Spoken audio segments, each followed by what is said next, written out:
Hello friends, welcome to Inspiration IAS daily news analysis. आज हम 19th, 20th and 21st अप्रैल 2021 का daily news analysis करेंगे, जो होगा हिंदू, इंडियन एक्सप्रेस, पीआईबी और असम ट्रिब्यून से। जो बच्चे यूपीएससी और अदर स्टेट पीसीएस के लिए प्रिपेयर कर रहे हैं, वो हमारे वेबसाइट www.inspirationies.org पर विजिट करके इस लेक्चर के पीडीएफ और बाकी स्टडी मटेरियल्स को डाउनलोड कर सकते हैं। अल्टरनेटिवली आप हमारे सोशल मीडिया पेज जैसे कि फेसबुक, इंस्टाग्राम और टेलीग्राम चैनल को भी सब्सक्राइब करके वहां से भी बहुत सारे स्टडी मटेरियल्स को डाउनलोड कर सकते हैं।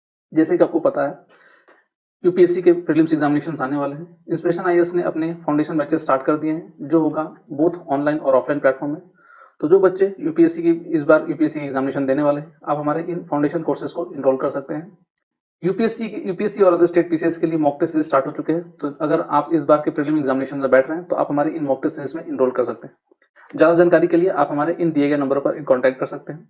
ये टेस्ट सीरीज बोथ ऑनलाइन और ऑफलाइन मोड में होगा, तो आप घर बैठे भी एग्जामिनेशंस दे सकते हैं। यूपीएससी और अदर स्टेट पीसीएस के लिए पॉलिटिकल साइंस ऑप्शनल की क्लासेस स्टार्ट हो चुकी है। ये क्लासेस दोनों ही मोड में है, ऑनलाइन और ऑफलाइन। ज्यादा जानकारी के लिए आप हमारे इन दिए गए नंबरों पर कॉन्टैक्ट कर सकते हैं। चलिए स्टार्ट करते हैं आज अपना डेली न्यूज एनालिसिस।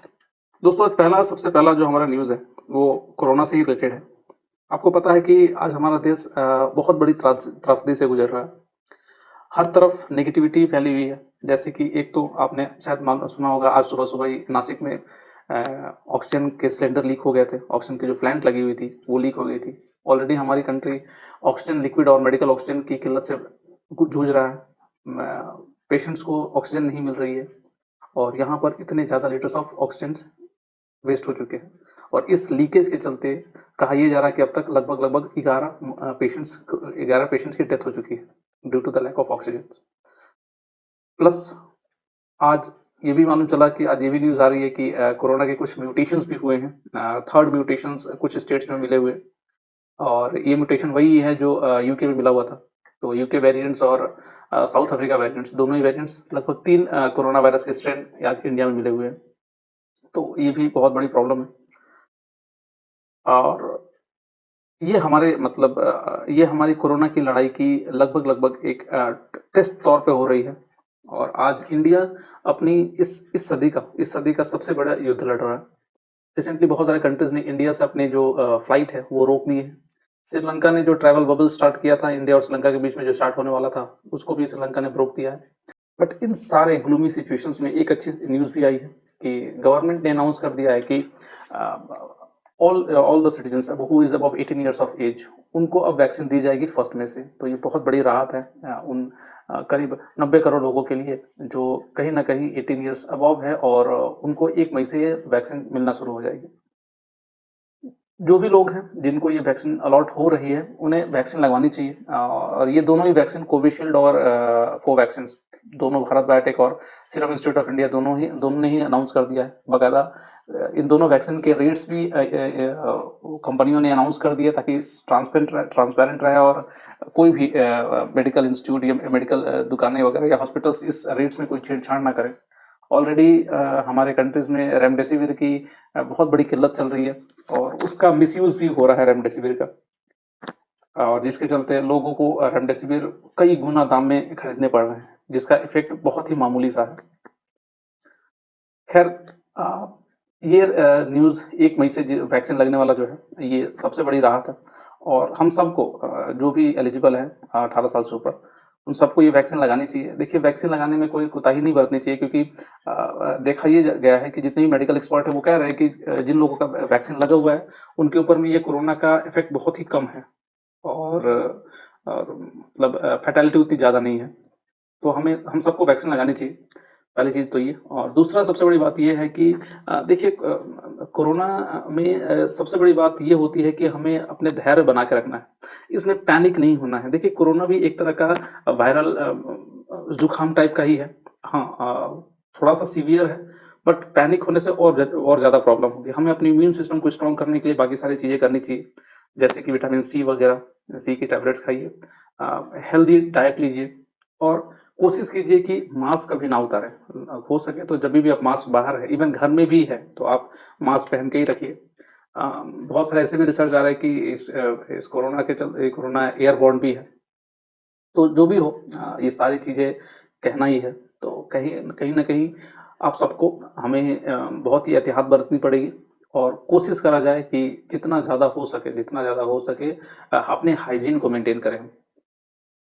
बिना बिना वजह नाक मुंह छूना और बाहर निकलते वक्त मास्क ना लगाना, ये बहुत गलत गलत है और इससे हम अपने प्लस दूसरे की जिंदगी को रिस्क में डाल रहे हैं। गवर्नमेंट ने अभी लॉकडाउन नहीं लगाने की बात कही है क्योंकि इकोनॉमी भी सस्टेन शायद नहीं कर पाएगी हमारी अगर लॉकडाउन लगे तो इसका मतलब ये नहीं कि फिर हम रिलैक्सेंट हो जाए। We always need to be very cautious और हमें गवर्नमेंट की सारी बातों को माननी चाहिए। एक जिम्मेदार सिटीजन होने का सबसे बड़ी निशानी ये है कि अपने सरकार के साथ रहे और उसे सपोर्ट करें प्लस अपने आप को सपोर्ट करें। ये डाटा है कुछ बहुत सारे स्टेट्स के बहुत सारे कंट्रीज के डाटा दिए गए, जैसे कि इसराइल ने अपने आप को मुक्त कर लिया है।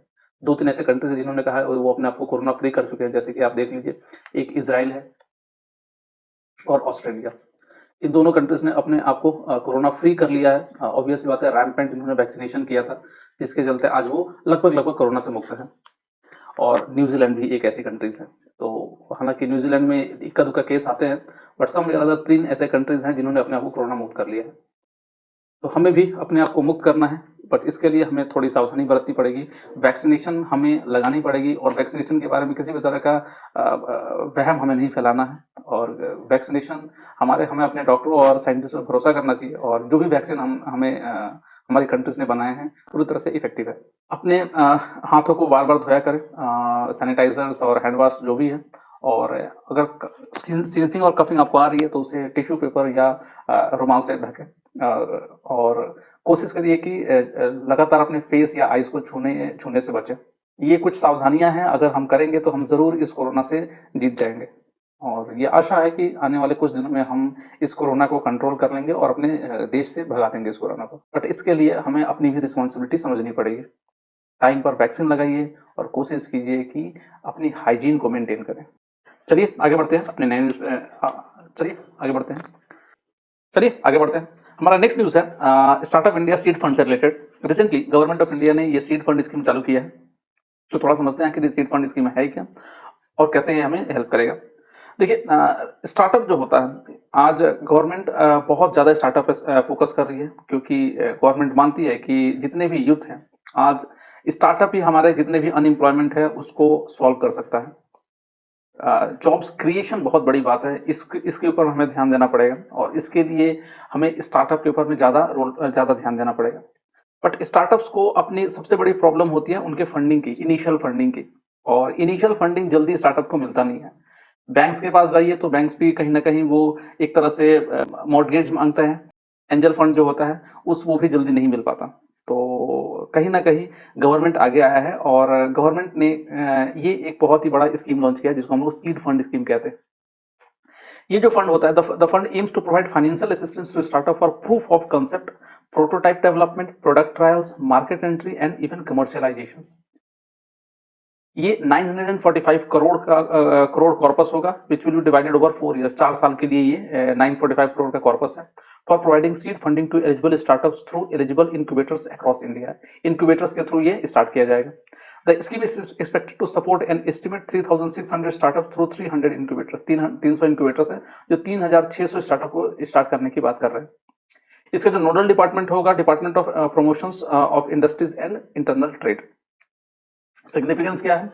The seed funding scheme will secure seed funding, inspire innovation, support transformative ideas, facilitate implementations and startup revolutions.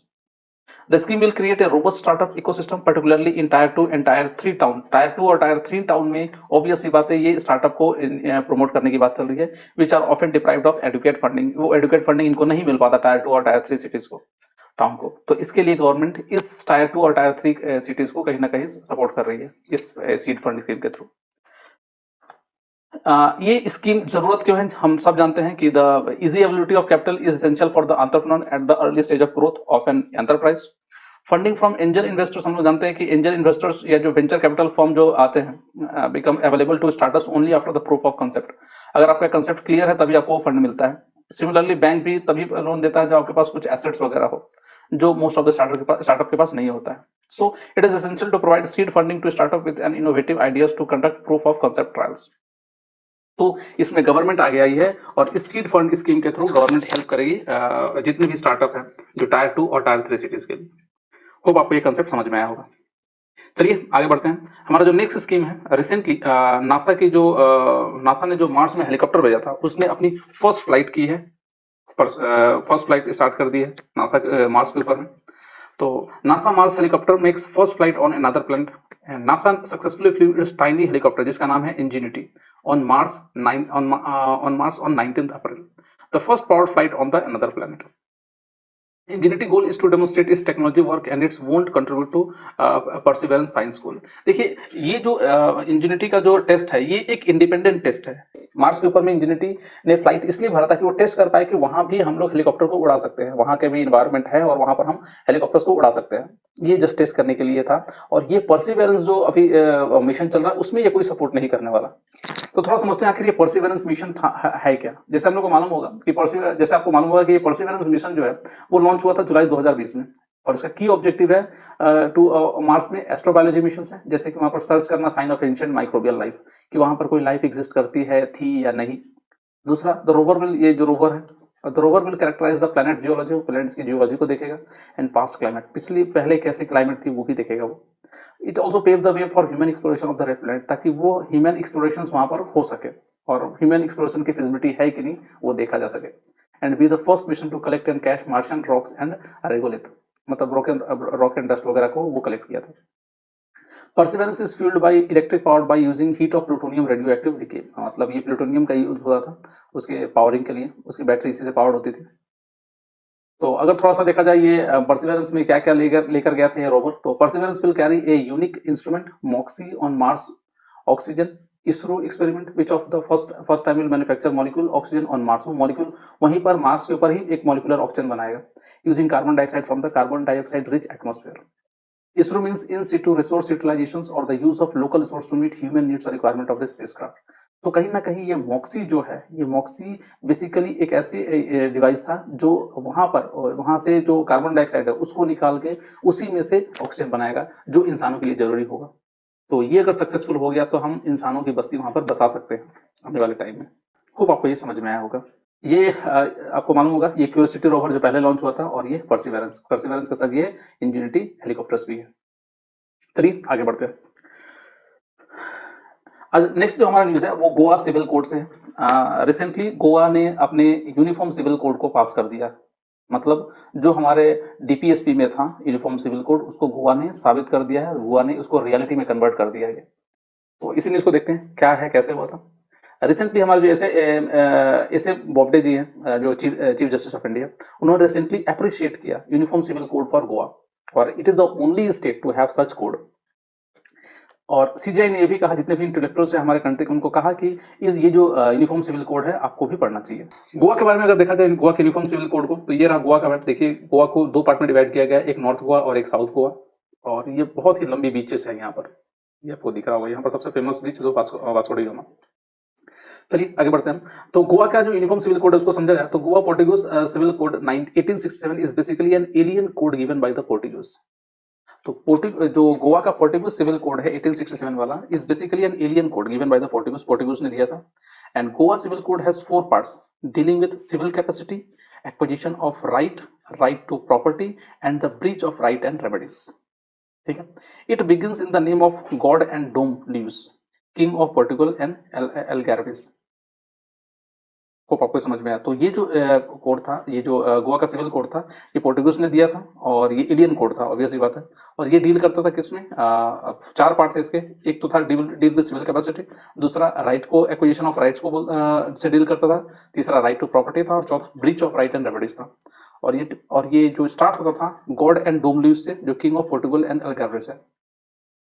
The code has survived by virtue of Section 5(1) of the Goa Daman and Diu Administration Act 1962 that permitted its continuance। देखिए ये foreign rules पर हमने इसको लागू रहने दिया। कौन से, इसके लिए क्या बनाया गया था, इसके लिए बनाया गया था the code section 5(1) of the section 5 clause 1 of the Goa Daman and Diu administration act 1962, जिसके चलते ये कोड अभी तक चल रहा था। कॉन्स्टिट्यूशन क्या बोलता है हमारा, Article 44 of the Constitution says that there should be a uniform civil code. According to this article, the state shall endeavor to secure for the citizen a uniform civil code throughout the territory of India. Since the directive principle are only guidelines, it is not mandatory to use them. Obviously बात है कि uniform civil जो हमारे directive principle है वो किसी का तरह का वो कंपल्सन नहीं है, ये तरह जस्ट एक गाइडलाइंस है। तो ये जो रिसेंटली जो गोवा में जो यूनिफॉर्म सिविल कोड आया है ये इसी को फुलफिल कर रही है। चलिए आगे बढ़ते हैं, होप आपको ये कंटेंट समझ में आया होगा। हमारा नेक्स्ट न्यूज है, रिसेंटली WMO ने कहा है कि इंडिया में कैरेबियन जो वोल्केनोस हैं वहां से इंडिया तक सल्फर डाइऑक्साइड पहुंचा है। तो सोचिए कैरेबियन आइलैंड कहाँ, अमेरिका के पास और कहाँ इंडिया, वहां से सल्फर डाइऑक्साइड इंडिया तक पहुंचा है। तो थोड़ा समझते हैं आखिर क्या प्रॉब्लम है, हमारे इन्वायरमेंट पे क्या दिक्कत हो सकता है और कैसे ये हमें हार्म कर सकता है। देखिए sulphur dioxide from Caribbean volcano reaches India, WMO confirms. Caribbean island लगभग यहाँ पर पड़ता है और यहाँ से इंडिया तक आना ये सल्फर डाइऑक्साइड, ये बहुत बड़ी बात है।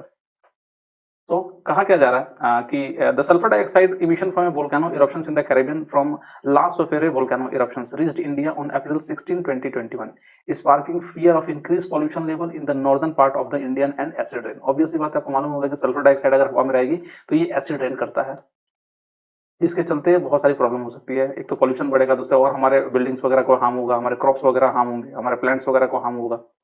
तो वहां से यहाँ तक पहुंचा sulphur dioxide. Scientist have also found evidence for the entry of sulphate aerosol. Sulphate aerosol भी सल्फर डाइऑक्साइड के चलते ही बनता है। हवा में सल्फर डाइऑक्साइड रहेगा तो वो एरोसोल में कन्वर्ट होगा जो पार्टिकुलेट मेथड्स में होगा, और यही होता है precursor for sulphuric acid. In the stratosphere, the second layer of the Earth's atmosphere, this might be the reason that the particles have reached as far as India and will likely travel beyond the reach Southeast Asia. Even ये कहा जा रहा है कि ये बहुत ऊपर तक सल्फर डाइऑक्साइड चला गया है, सल्फेट के एरोसोल्स, जिसके चलते इवन इंडिया तक पहुंचा है और हो सकता है इंडिया को क्रॉस करके साउथ ईस्ट एशिया तक पहुंच जाए। तो साउथ ईस्ट एशिया तक पहुंचा वो भी कोई बड़ी बात नहीं है। चलिए आगे बढ़ते हैं।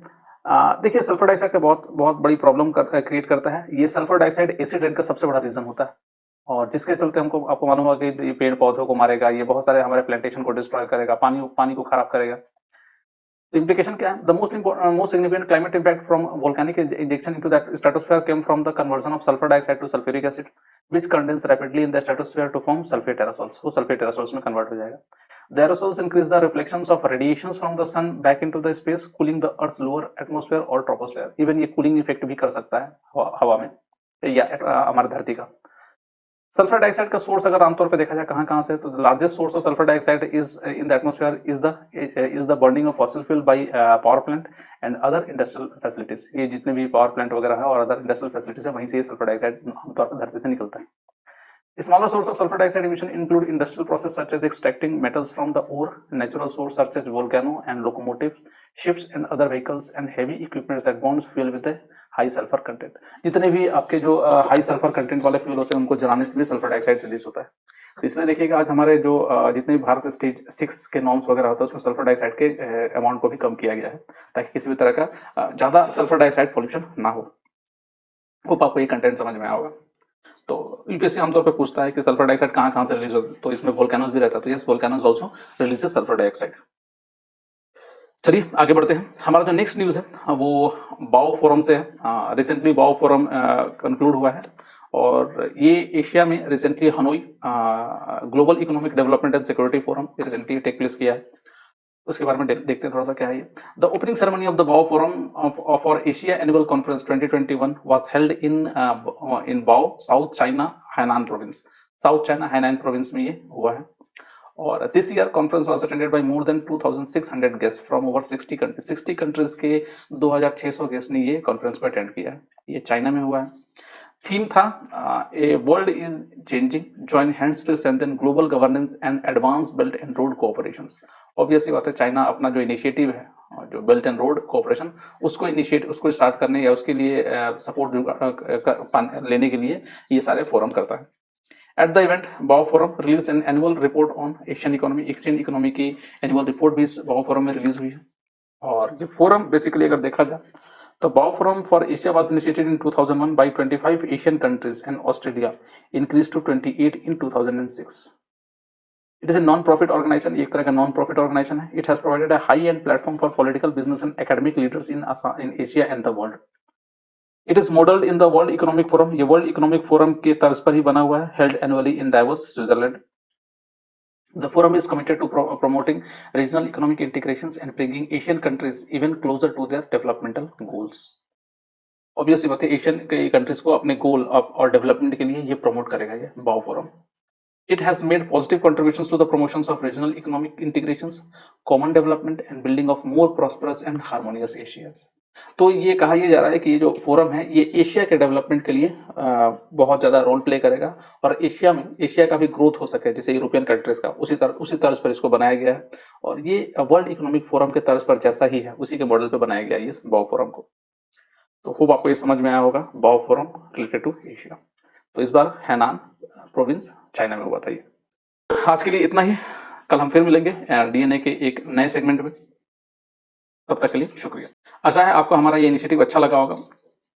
ऐसे और न्यूज के लिए आप हमारे यूट्यूब चैनल को सब्सक्राइब कर सकते हैं और बेल आइकन को भी प्रेस कर दीजिएगा ताकि हमारे नए वीडियोस की नोटिफिकेशन आपको मिलती रहे।